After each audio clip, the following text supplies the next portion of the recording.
lots of liability. All right, y'all making me happy. I hope that we don't leave here tonight and I get 400 emails. It's just like, I don't want to say it out loud, but no.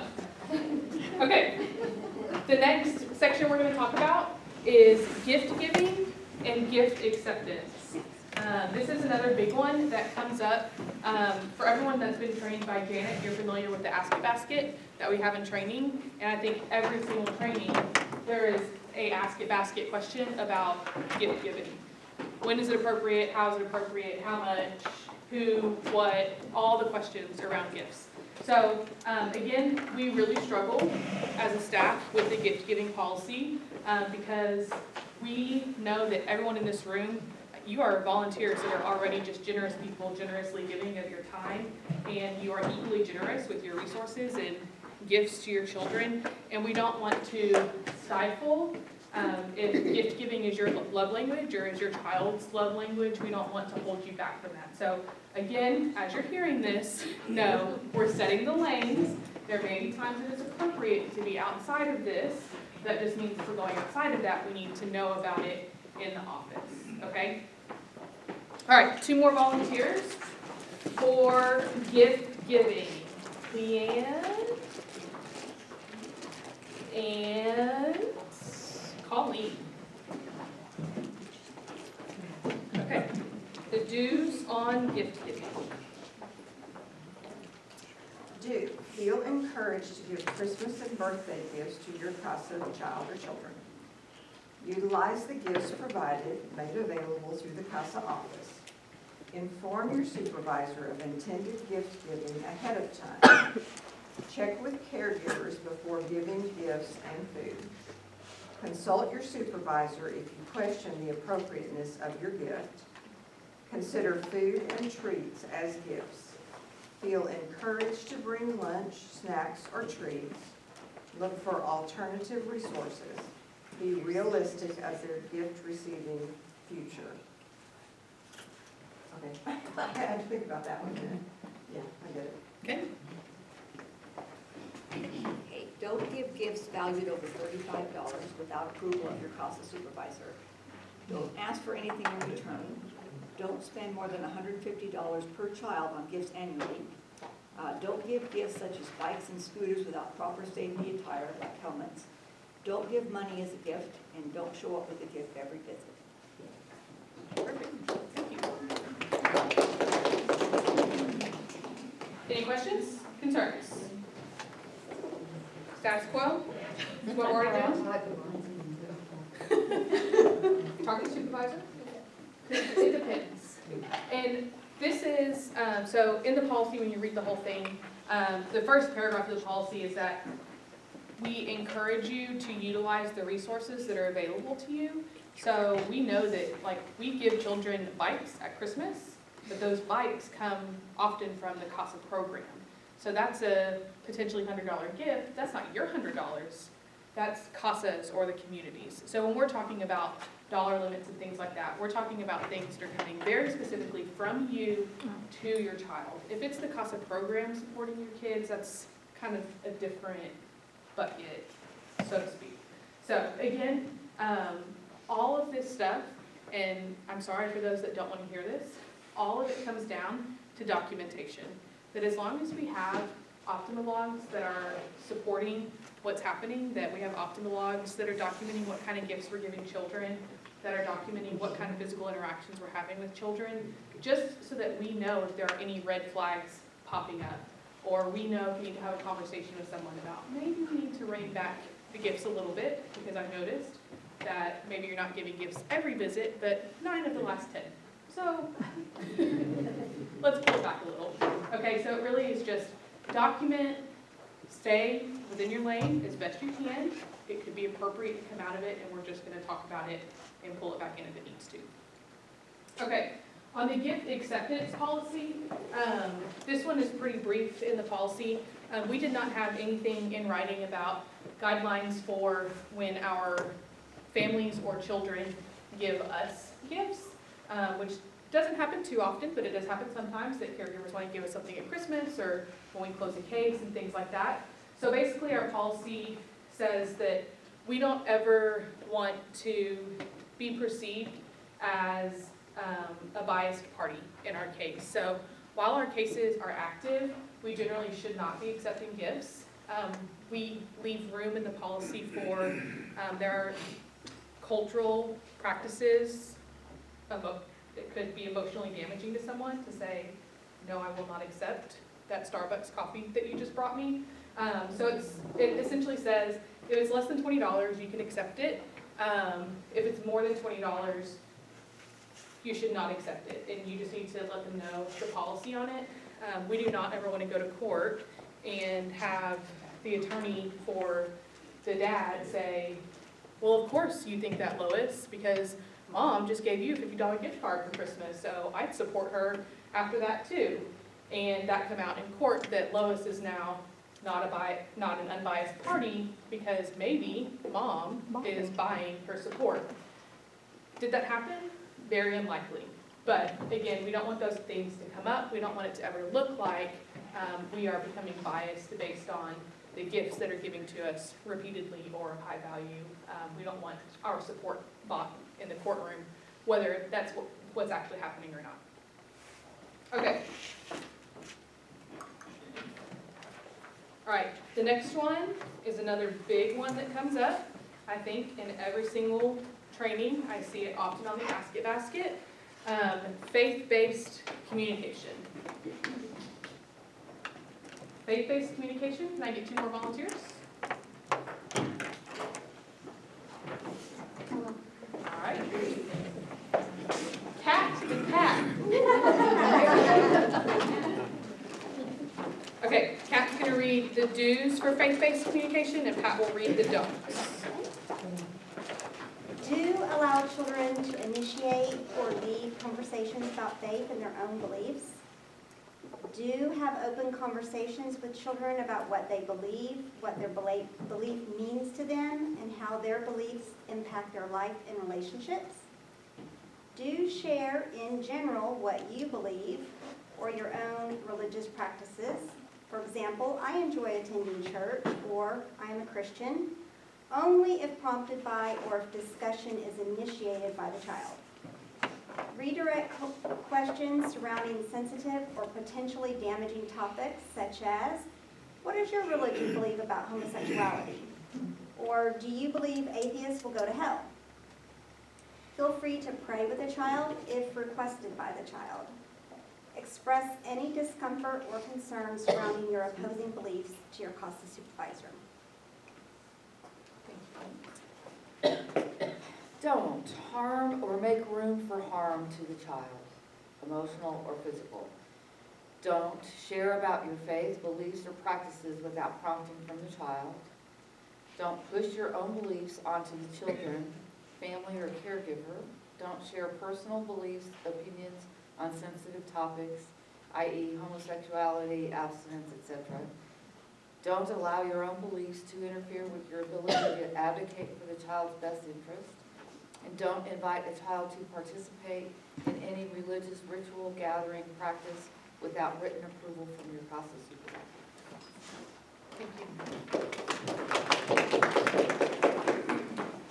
Questions? Y'all are going to be the easiest group ever to give new policy to.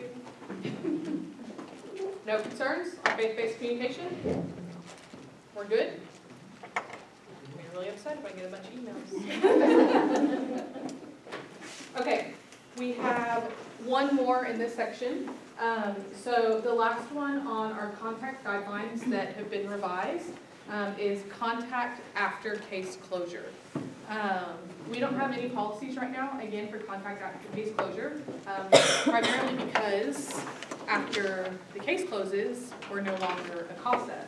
So we have some guidelines that are written to help give you a feel for maybe what would be appropriate or not appropriate. There are a few things that are definitely should not be happening after a case closes. But your relationship with your child after your case closes really doesn't have a whole lot to do with Casa anymore. And so you have a whole lot of room to define that. So there's not a whole lot of guidelines in here because we don't want to get into that territory. That's your business. But there are some things that we need to follow. So I need 2 more volunteers. This is the last time, last chance to earn the door prize tickets for this portion of training. Don't make me think. Yeah, they want those door prizes. Whitney's not allowed to read because Whitney wins everything. Okay, Marguerite is going to read the do's and Mariah the don'ts. Do explain to the family that the case is closed and it is up to them how much, if any, of a relationship or contact that would like to continue with the advocate. Explicitly ask caregivers for permission to have contact with their children. Attend public events if the caregiver invites you to attend for the child. Inform Casa supervisor if you plan to continue contact with the family and child.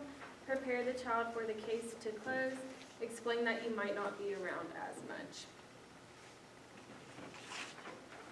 Don't add follow children on social media until they are an adult. Focus contact or relationship if the caregivers do not want it. Keep the same level of tabs on the child, medical, educational, advocacy monthly visits. Wear your Casa badge or represent that you are a Casa.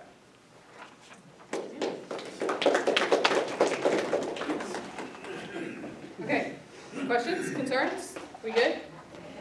Can I get a thumbs up from everyone that's on board? Is everyone we've read? Okay. All right. So if y'all are good with those policies, I can pretty much guarantee you're going to be good with every single thing we're going to talk about from here on out. Those are the ones that I think you have the most concern, the most, why are you holding me back from being a Casa? And know that that is never our intention. We want you guys out doing your thing. I don't have a concern about anyone in this room. I think that pretty much everyone in this room is already operating within everything that we just read. So there's not a whole lot of change to operations, maybe a few little tweaks in some small areas, maybe some big tweaks on the way we're documenting our interactions. That's probably the biggest one, is that we just need to make sure that this stuff is getting into Optima, that we know what kind of physical interactions are happening, what types of one-on-one interactions are happening. If you were one-on-one with a child for 30 minutes, give us a little bit more than we talked for 30 minutes. Because if a caregiver comes to us really concerned about what was happening in that room for 30 minutes, we should be able to say, you know what? I don't have any concern about it. She sent me a detailed report of what they did. I'd be happy to talk to the child, or we need something to be able to lean on when those concerns come our way. Okay, so we're going to number 3. Like I said, don't panic. It will not. We're halfway done. Okay, number 3 is transportation. There is a change in our transportation policy. It is not that we are allowing transportation, so don't get too excited. You guys know that we are a no transport Casa program. It's come up many times over the last few years, and our board and I think even most of our staff has stayed pretty strong that we want to stay no transport for lots of reasons.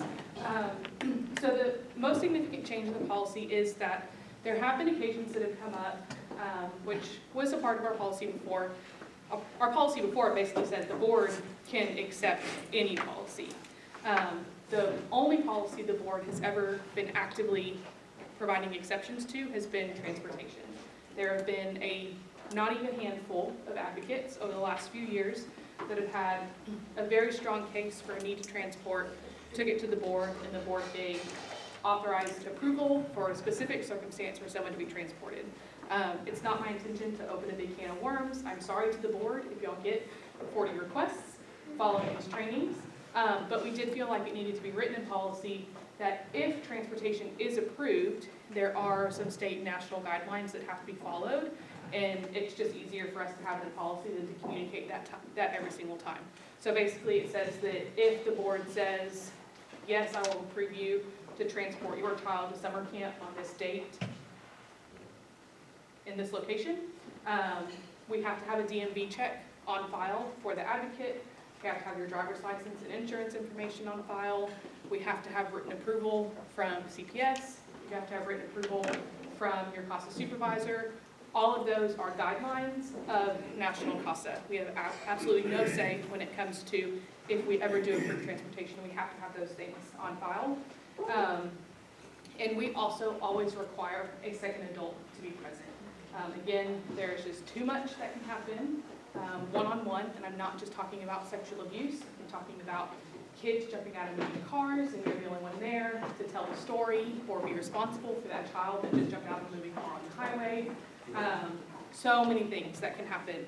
And so that is part of the policy now also, so that if you ever request transportation, you know going into it, you're going to have to get that DMV check. You're going to have to get the second adult, which everyone in this room is eligible to be that second adult if it ever comes up. And that we're going to have to make sure that we're following our state and national guidelines for transportation. Okay, next one, number 4, is supervision of visits. So this has come up more and more because y'all are getting better and better at being CASAs. And CPS has been asking us, I think, pretty frequently to supervise parent-child visits, sibling visits, in varying locations, all kinds of different things.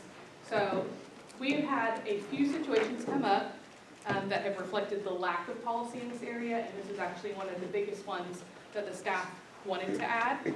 So our new policy for supervision of visits is that we can only be the supervisor, so the designated supervisor of the visit, if the visit is occurring in a CPS office or in another licensed facility like MRTC.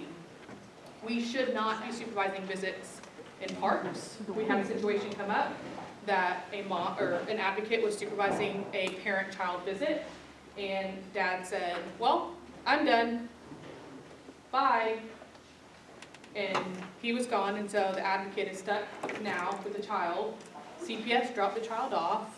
It was a 4-hour visit. She lived an hour away. So now it's just like the CASA was just like, well, what am I supposed to do with this child? I mean, they got a visit in between them, but they were just kind of stuck, and then it started raining. So now she's outside, and she's like, well, I'm not supposed to transport. There's no one else here. So we've had a few of these types of situations come up. So you guys are welcome to be the official supervisor in the CPS office if there are other adults present. So you can't be the official supervisor on a Saturday morning at the CPS office. Again, when a caregiver drops the kid off, mom and dad are there, and there's no one else in the building. It doesn't happen often, but it has happened before. Okay, so basically, CPS office, RTCs. You are welcome to go to all the visits you want, but we aren't going to accept supervision. So we're still going to request that CPS be there to be the supervisor or a caregiver be there in case of emergency. Okay. Can I have a question? Uh-huh. What if a judge requests a copy to supervise? Well, our judges are going to get this policy. Okay. So we will be sharing with them the shorter version of what we're going over tonight, so that they have some understanding of that. That's not to say they're going to read it, remember it, or not ask it in court. You have some room in court to say, Judge, our organization doesn't generally permit that. I would have to get special approval for that to happen. And ideally, your judge will respect that position. I like to think our judge would. Okay, we're on number 5, right? Okay. Number 5 is outings. Okay, so when we're talking about outings, we're talking about those occasions where you maybe are going to McDonald's with your CASA kid.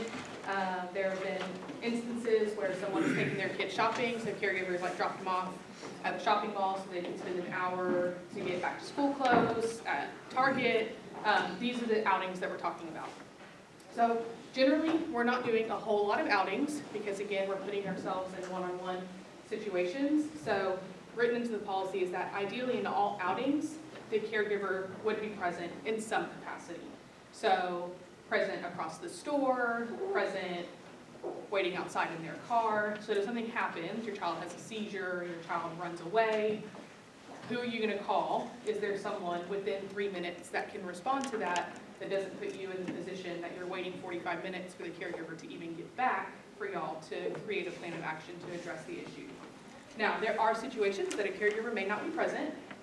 In those cases, the guidelines are your supervisor must know about it ahead of time. You cannot do spur of the moment outings like, oh, we just felt like going to McDonald's, so we walked to McDonald's and we hung out for a couple hours. You have to have written approval to be taking your children outside of the home with no other adults from your supervisor. We also still can't provide transportation, so we already covered that. And we cannot take children on any outings for aquatic activities or any places where there would be required a waiver of liability to be signed by the Casa. So bounce house, gyms, trampoline parks, things like that, we can't sign off that says I accept liability for any injuries incurred while doing this. Caregivers are welcome to. So if a caregiver says, you can go to the trampoline park, I'll go, I'll sign the papers, CPS lets me do it, the caregiver can go there and sit at the table and eat pizza while y'all have a blast at the trampoline park. That's on the caregiver, not us. Okay. Any questions?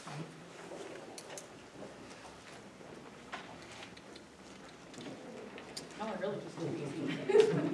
Okay, number 6. This is the one that Janet thought for sure y'all were going to have a question about earlier, but you didn't. Number 6 is the Casa issued email address. So, this is new. We have not given out a Casa issued email address to anyone here except for our staff. We have capability to give a Casa email address to every single volunteer, and moving forward, not immediately, moving forward, every new Casa that comes into the program will get a Casa issued email address and will be required to use the Casa issued email address, pat.stevenson@casawalkercounty.org, for all of their Casa business. Now, we are still working on this, so once I have the logistics worked out, everyone will have access to this email address immediately. So I'll send an email out and say, if you would like an address, I can get it right now, and you can switch all your Casa stuff over. You can set your Casa email to automatically forward. What this allows us to do is just shut it down. When you leave Casa, we can forward the emails that we have control in the program to, I don't want to say monitor that account, because we're not going to monitor it, but to control, reset your password, forget your password, things like that. So we have not had clear decisions made, and these are still some conversations, and we are open to feedback.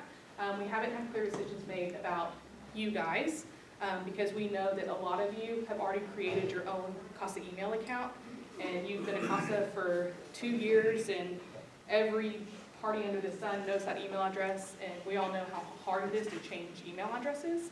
So there may be somewhat of a grandfather clause that kind of catches for you guys, but everyone will have access to it. So all of you will have an email address, and then we will let you know at what point everyone will be required to use it.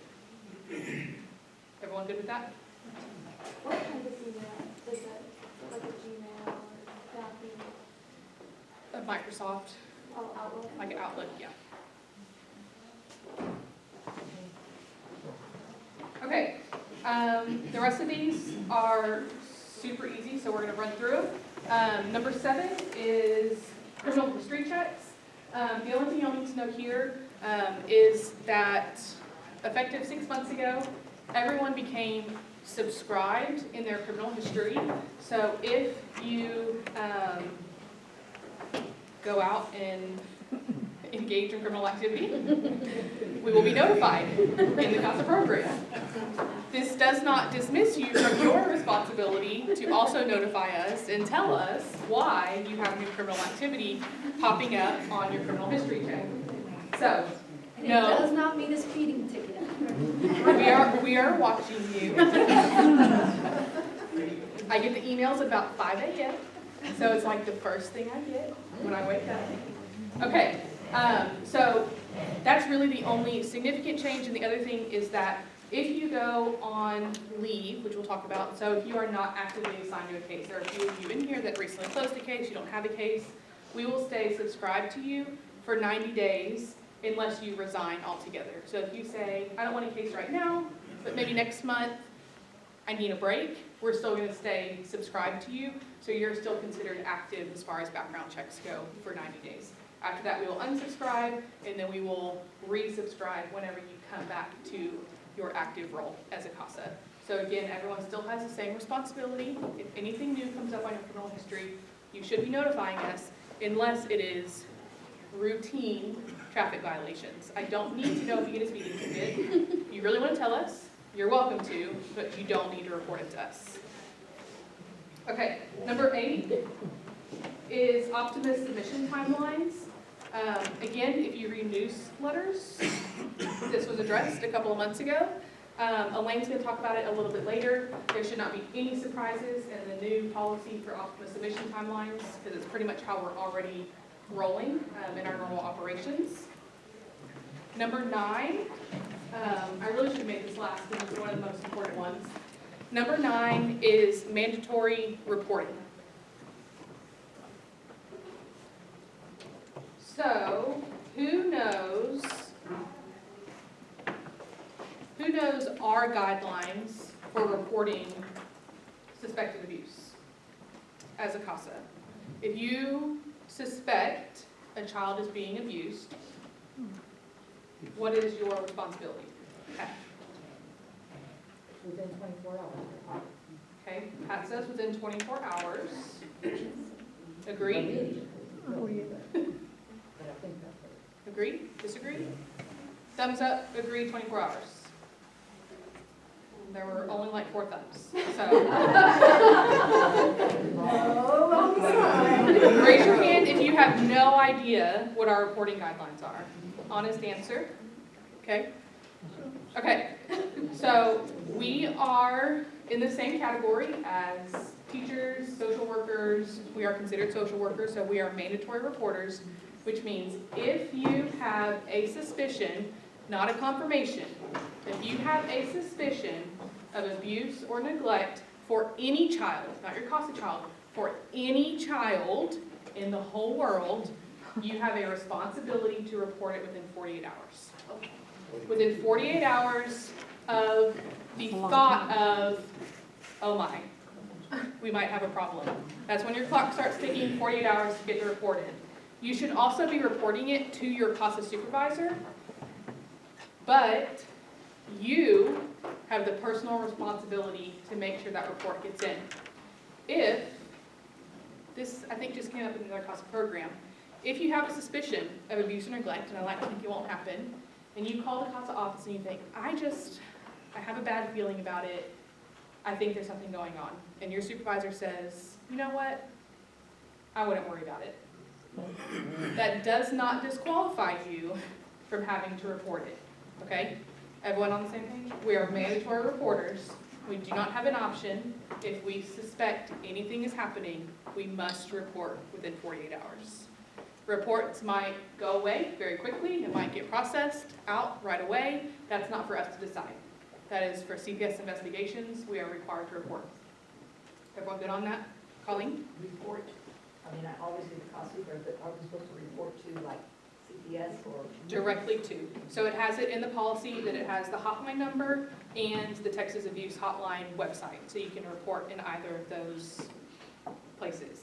And so if it's your child, you have your case number, so you can reference it directly in your report, so it'll get tied back to your case right away. But if this is like a child in the park that you don't even know their name, it might be a little bit different of a report, right? Okay, so welcome to the world of professional caregivers. Because if you see it anywhere, we are now required to report, if you didn't know that. Okay. The very last one is leave status. This one, again, didn't have huge changes, but we've had, issue isn't the right word, but I'm going to use the word issue. Had some issues with, is she on leave? Is she just she's not on a case? Are we not supposed to call her? Is she supposed to be mandatory in service? We don't really know. And so our leave status policy kind of refined it a little bit, that you are either, it kind of took out that middle zone, that you are either available for a case, that if a case that fits you, that you're comfortable with, comes in, you are available to take it, or you are on leave. And we're not gonna call you, we're not gonna expect you to attend any trainings or anything in that period of time until you say, I'm back and I'm ready.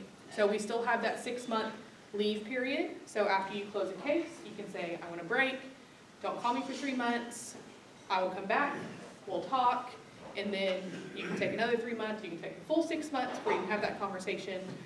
But when that 6 months is up, you have to become what we consider available to take a case. So if a new case comes in and you've been saying for 3 years, I just really want to work with a 15-year-old girl, and that 15-year-old girl comes in and she lives 3 blocks away from you, you are going to take that case. So there's not a whole lot of change there, but we're just trying to refine that so that we kind of know everyone's status. We don't want to bother you when you need a break, but we also don't want to ignore you if you're not on a break and we have a case that comes in and we just don't know you're waiting for a case. So does anyone have any questions about any of those policy changes? Y'all haven't had any questions tonight. Someone has to have at least one. So-called be on leave, since I was a Casa, and I said I had 2 cases, one baby died, and the other one was very difficult, and they both finished, so I said I just want to take a break for a while, and when I came back, it was 2 years later, I had started, if I'd never done it, they acted as they'd never seen me before, and had to go through everything again. That was kind of a shock after, I did a Casa for 3 to 5 years or something like that, and then came back, so just be mindful that if you take a long break, that you have to start over if you've never been there. Yeah, so the new leave policy says you have 6 months to be on total leave, and then you can be available for up to 6 months after that. So if we don't have a case after that 6 months that fits you, you're not required to take a case that doesn't fit you just so that you can get off of leave. So we have 6 months to wait for that right case to come in while you're engaging in training and doing in-services and things like that. After that 12-month period, if it's been 12 months that you haven't had any case activity, you will repeat a portion of the pre-service training. So we'll give you a year of no casework, and then we'll do a refresher because we all know that things are constantly changing. So if you haven't read your newsletter in a year, which some of you haven't, you're a little behind. Mariah? So what happens when you move and you want to maybe do Casa in a different state? Or can you say oh, I have an active Casa here, can I do? Every CASA program handles that differently. So, I mean, even us, it's we don't even have a standard in our program for how we handle it because it depends on where you come from. Like if you come from Montgomery County, come on over. We're going to teach you how to do our special things because I feel very comfortable that I know what they teach. If you come from Abilene, I think it's Abilene, I have no idea what they're doing in Abilene, so we'd probably have to call their program. This is what usually happens. They call the program, they say, can you send me a syllabus? And